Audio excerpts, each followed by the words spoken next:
My opinion, one of the best matchups in boxing history. It's such an exciting fight. I look forward to this fight. And that's why I decided to make an analysis on both fighters against a common opponent in Sean Porter. Like we all know, Terence Crawford stopped Sean Porter in the 10th round in a technical knockout, and Errol Spence and Sean Porter went the full distance, 12-round war, split decision victory for Errol Spence. And I just wanted to compare how Porter performed in terms of punches thrown, punches landed against both fighters. Maybe that would give me an idea on how the fight would play out between Errol Spence and Terence Crawford. So I got my information from CompuBox, pretty much, that showcased the power punches thrown, jabs thrown and landed, the percentage of power punches and jabs landed. And that's what we have in each one of these four tables that you can see. Very interesting stuff. But more importantly, I have some more clear visuals that explains further what I'm trying to explain. So in the first round, this has to do, and first and foremost, let me go back and explain to you that the green shaded areas represent the winners of the fight and the red represents the losers. So in this case, this is the fight between Terence Crawford and Sean Porter, in which Crawford is green, Porter is red. In this chart here on the right side, this is between Spence and Porter, in which Spence is green and Porter is red. And these show the jabs thrown and the jabs landed by both fighters. So in the first case, we have Crawford, Porter. In the first round, Porter threw more jabs than Crawford, 17-10. In round 2, 3, 4, 5, 6, 7, 8, 9, 10. Terence Crawford threw more jabs than Sean Porter in every other round until the 10th round where the fight ended. And let's see how many jabs landed, how many rounds Terence Crawford won after throwing that many more jabs than Sean Porter. In the first round, Sean Porter outthrew and outlanded Terence Crawford in the jab department. In round 2, Terence Crawford came back, outlanded Sean Porter 6-3 in the jab department. Round 3, Porter came back 3-1. Then round 4, 5, 6, 7, 8, 9, 10. Not only did Terence Crawford throw more jabs, but he also outlanded Sean Porter in the jab department. Now let's compare those numbers with Errol Spence and Sean Porter in terms of the jabs thrown. Here, as you can see, Errol Spence is a very busy fighter. He comes forward, still defensively responsible, but throws lots of punches. Very, very aggressive fighter, but also very defensively responsible at the same time. The guy is a phenomenal fighter, Errol Spence. So this guy threw 25 jabs to 13 jabs in round 1. In round 2, 3, 4, 5, 6. He also outlanded Sean Porter in the jab department. In round 6, he threw 36 jabs against Sean Porter's 14 jabs. But then in round 7 and round 10, as you can see, Sean Porter has a higher jab output, throwing 22 jabs against Errol Spence 15 in round 7 and 27 jabs against Errol Spence 17 in round 10. But in round 8, Errol Spence really separated himself by throwing 41 jabs against Sean Porter 17, and in round 12, Errol Spence threw 34 jabs against Sean Porter 9 jabs. Now let's go to the jabs landed. In the first round, Sean Porter outlanded Errol Spence 1 jab to nil. Round 2, 3 jabs to nil for Sean Porter.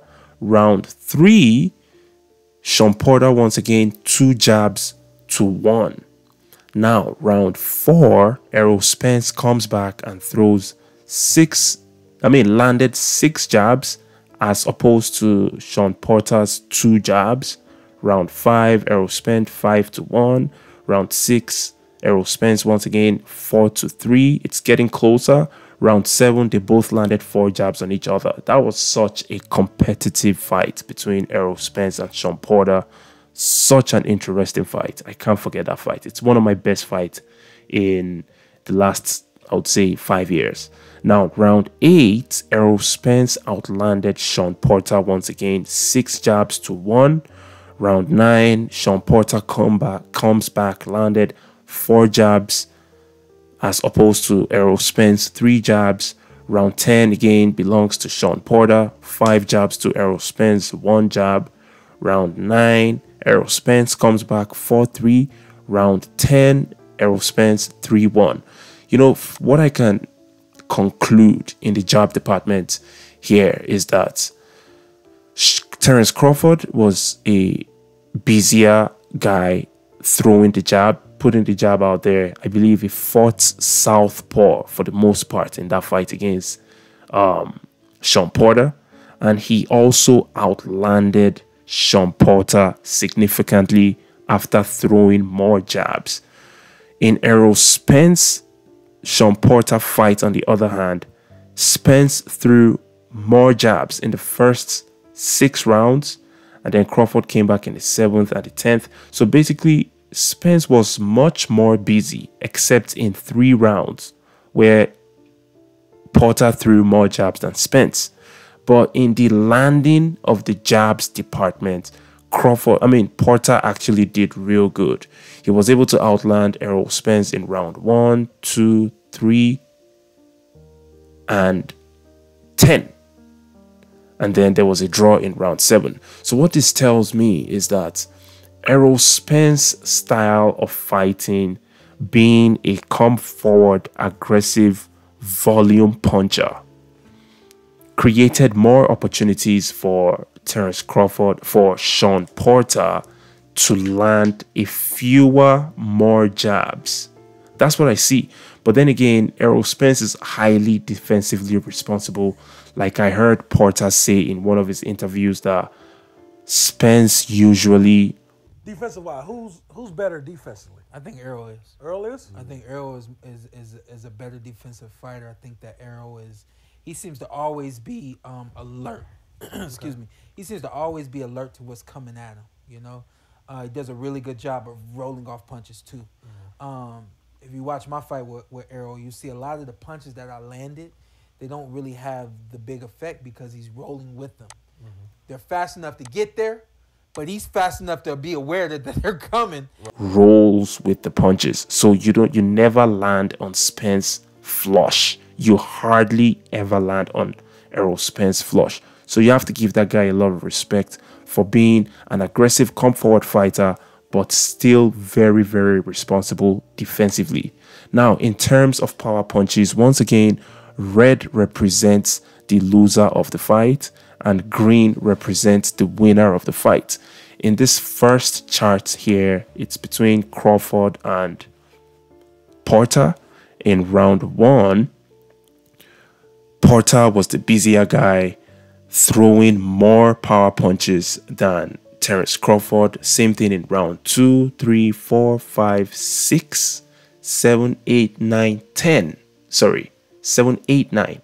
So basically, Sean Porter threw more power punches than Terence Crawford all through the fight except round 10, where Crawford came back and threw 12 power punches as opposed to Crawford 5 power punches.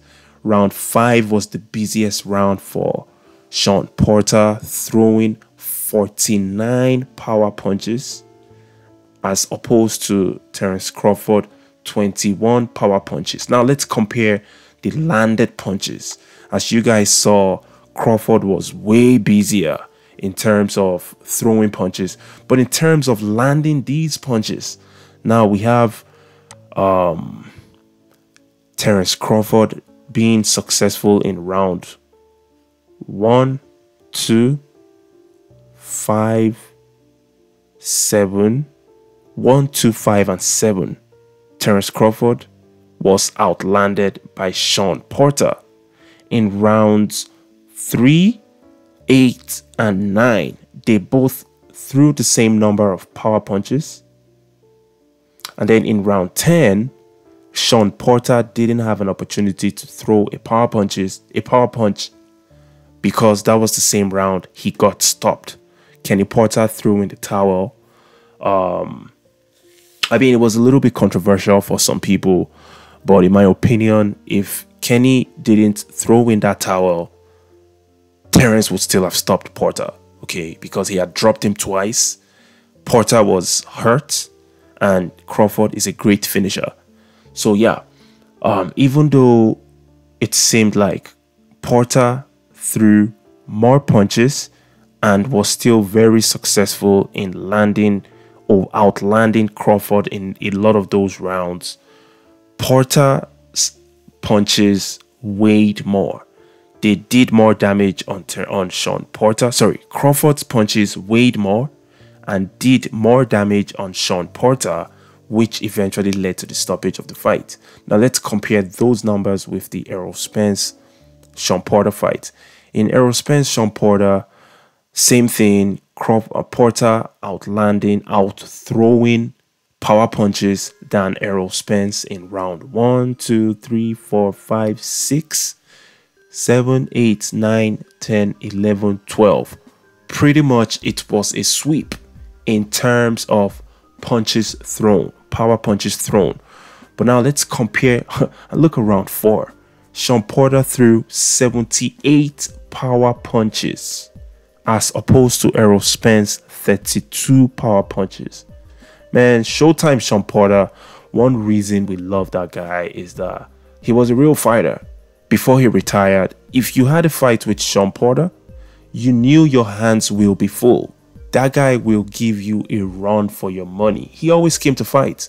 So regardless the number of losses he has on his career, on his resume, we still respect Showtime Sean Porter because he gave it his all. And right now he has a very good podcast. Salute to Sean Porter, man. Now let's look at the landed power punches between Porter and Spence. Round 1, round 2, 3, 5, 6, 8, 9, 10, 11, 12. Errol Spence outlanded Sean Porter in the power punches department. Already what this tells me is that Errol Spence doesn't waste his punches. He threw fewer punches than Sean Porter all through the fight, but he outlanded Sean Porter in 10 rounds, even though he threw fewer punches. So what that tells me that this guy's accuracy level is solid. His fundamentals are great. We just spoke a little bit about his defensive skills, and we heard from the horse's mouth too. His defensive skills are excellent. He's just a complete fighter. Great offensively, great defensively, great output, high accuracy. That is a great fighter, Errol Spence. And this just makes that fight even more interesting. Now, the final chart that I'll be talking about here is the power punches Sean Porter landed on Terence Crawford and Errol Spence compared side by side, and the jabs landed by Sean Porter on Terence Crawford and Errol Spence compared side by side. In the first chart we have here round 1 of both fights. You remember the fight between Crawford and Porter ended in the 10th round, and that's why from the 10th round we do not have any other value to compare what Porter landed on Spence with, because round 9 was the last round where Sean Porter landed a power punch on Terence Crawford. So yeah, in round 1 Porter was able to land 3 punches on Crawford, and Spence. By the way, green represents Spence, brown represents Porter. I chose brown because Porter has the WBO belt, which is color brown, and Errol Spence has the IBF belt, which is color green, just to make it a little bit interesting. In round 2, Porter landed 9 power punches on Terence Crawford, but only landed 4 power punches on Errol Spence. In round 3, Porter landed more punches on Spence than Crawford at 8-4. Round 4, Porter landed more power punches once again at 24-6. Round 5, he landed more on Crawford, 12-9. Round 6, he landed equal number of punches on both fighters at 9-9. In round 7, landed more on Spence than Crawford. Round 8, landed more on Spence than Crawford at 11-9. Round 9, landed more on Spence than Crawford at 13-9. And then round 10, 11, 12, we have no values to compare because the fight ended at round 10 between Spence and Crawford. But against Spence, Porter landed 15, 14, and 18 punches respectively on Errol Spence in rounds 10, 11, and 12. Now let's compare the jabs landed on both Spence and Crawford by Sean Porter. In round 1, he landed more jabs on Terence Crawford than Spence at 3-1. Round 2, landed an equal amount of punches on jabs on both fighters at 3-3. Round 3, landed more punches on Crawford once again. Round 4, did not land any punch on Crawford, but landed 2 jabs on Spence. Round 5, landed 1 punch on both guys. Round 6, landed 3 punches on Spence, 1 punch on Crawford. 7, 4 on Spence, 0 Crawford. 8, 1 Spence, 0 Crawford. 9, 4 Spence, 1 Crawford. And then the fights got stopped at round 10, where he landed nothing basically on Crawford, but then he landed 5 on Spence, 11, 3 on Spence, 12, 1 on Spence. In my final conclusion from all these numbers, comparing the power punches and the jabs landed by Sean Porter, Showtime Sean Porter, on Errol Spence and Terence Crawford. Spence fought Sean Porter in an aggressive manner. He came forward all through the fight, and Porter did the same. Porter came forward as well, and it made it a very interesting fight. So the volume in that fight was much higher than the volume between Crawford and Porter. Crawford and Porter was more of a thinking fight. They were a little bit more hesitant and reading each other's moves before committing to throwing punches. But Spence Porter basically went to war from round 1 to round 12. So what I can say is Errol Spence has a higher volume, has a high accuracy. He gets hit more, I would say. He got hit more by Sean Porter than Terence Crawford did. But you can also allude to the fact that Spence's style of coming forward and being extremely aggressive created more opportunities for Sean Porter to land more punches. All in all, I can't even give you my prediction for the fight after this analysis. It's still a very, very close fight. What I can tell here is Crawford sometimes has very, very hard punches that he throws that can hurt his opponent. And if that happens, he doesn't need the volume. As opposed to Errol Spence that throws volume, hard punches in volume relentlessly. And that just wears you down. So I can't even tell how this fight will end. It's a 50-50 fight, to be honest. But I see the betting guys have Errol Spence coming in as the underdog. And for that reason, it makes me... I would honestly put my money on Errol Spence just because he's the underdog. It's a 50-50 fight, but I'll put my money on Spence simply because they have him as the underdog.